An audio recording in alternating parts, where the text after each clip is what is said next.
Diamond Ballroom was started by Ralph Russell, who was an attorney and a businessman. And he really was a lover of music, and so he started the ballroom and he opened this up on November 21st, 1964. And if you look at all these photographs on the wall here, the first big artist he had was Fats Domino. And Fats Domino played in 1965. And the Diamond Ballroom was a country swing place, and they would play from 9:30 to 1:30 every Friday and Saturday night. And so they had a band called Perry Jones and Diamondaires. They were the house band. They were like an 8-piece country swing band. And so people would come here and pay like $1.50 to get in. And they had to bring their own liquor because they could drink back then. So they had to pay 25 cents for their setup fee. And so the first year, you know, the house band was playing on a regular basis. But then Ralph decided to get all these cool country acts. And so if you look on this wall, he had Willie Nelson play here. He had Waylon Jennings play here, and Charlie Pride. He's one of the first black artists to play. And you know, Loretta Lynn, Merle Haggard, Hank Williams Jr.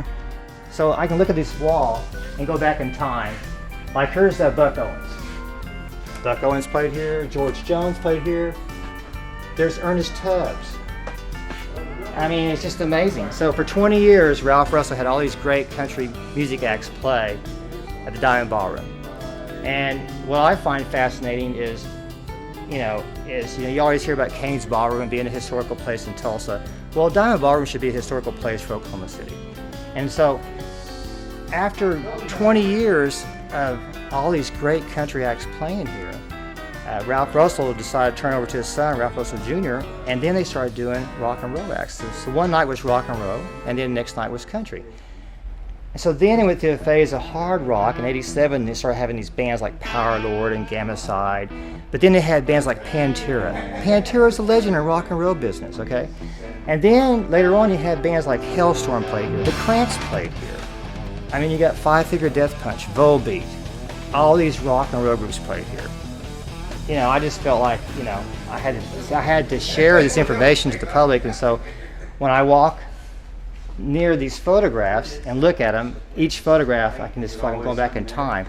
And what's so cool about it is Ralph Russell was a hoarder, okay? And in a good way, because he kept records of all these artists.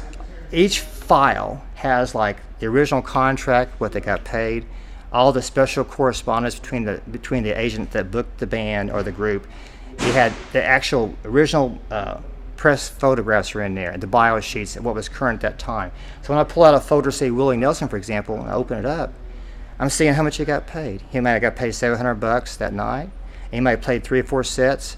And it shows the actual photographs of Willie Nelson, how he looked back in 1965, for example. And you see the correspondence going back and forth, you know, between the person that's booking the artist and the artist management company. Ralph Russell Sr. is the one that actually built the Diamond. He was a prominent attorney here in town, and music was his passion, was his sideline deal, and this is how he exercised his passion. And he built the big diamond here in 1964, built the little diamond in '65, and he had it up until the mid-'80s. He turned it over to his son, Ralph Jr. Ralph Sr. still came up here all the time. They were very involved in politics around town. They were, whenever a question liquor by the drink and some of the different liquor laws that have happened over the years, Ralph Sr. was really active in all that kind of thing.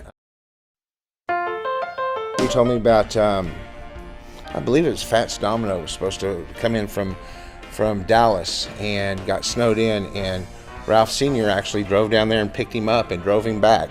He wanted to have that show.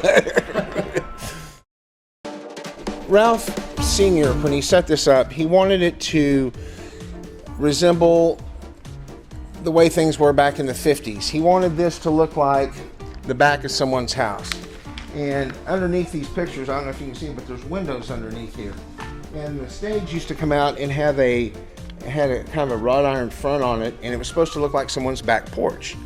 And so you were supposed, and see they've got the roof up here with the shingles and all. It was supposed to feel like the back of someone's house, like you were going over and playing or watching someone play in their backyard type thing, which people used to do back then. And so that was the original theme for the whole thing. But Ralph was also pretty progressive. You know, by the 5th anniversary, he remodeled the place. Loretta Lynn played the 5th anniversary, and he added onto the stage and changed it at that point in time for the first time. And then as the years went on, he would change things. He would, you know, he's pretty much cutting edge. I mean, he would, you know, it doesn't seem like it now. That doesn't seem cutting edge, the back of someone's house, but really at that time, that was a big deal. Or to have a dance floor this big, that was a big deal. This was, you know, the early advertisements would say air-conditioned building, which I guess that was a big deal at the time too, you know, in 64 and 65. And so I decided I wanted to, you know, maybe put out like a pictorial type book. Now, what I wanted to do is I wanted to take these photographs off the wall and in the press kits they got, and I want to put together a book to where if you was to look through this book, you would actually feel like you could relive the history of the Diamond Ballroom. And it started November 21st, 1964.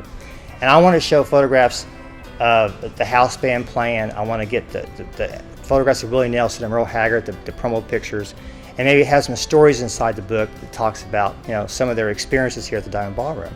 And also I want to talk about how the Diamond Ballroom went from country swing in the first 20 years from 64 to 84. Then they went to a phase of hard rock, heavy metal. Then they came back again to now it's a diversity of everything. You can have Christian rock bands play here. You can have comedians play here, country artists, rock and roll, you know, punk rock, you name it, they're going to play at the Diamond Ballroom. And so I wanted to put together this book to share my personal enjoyment to the public.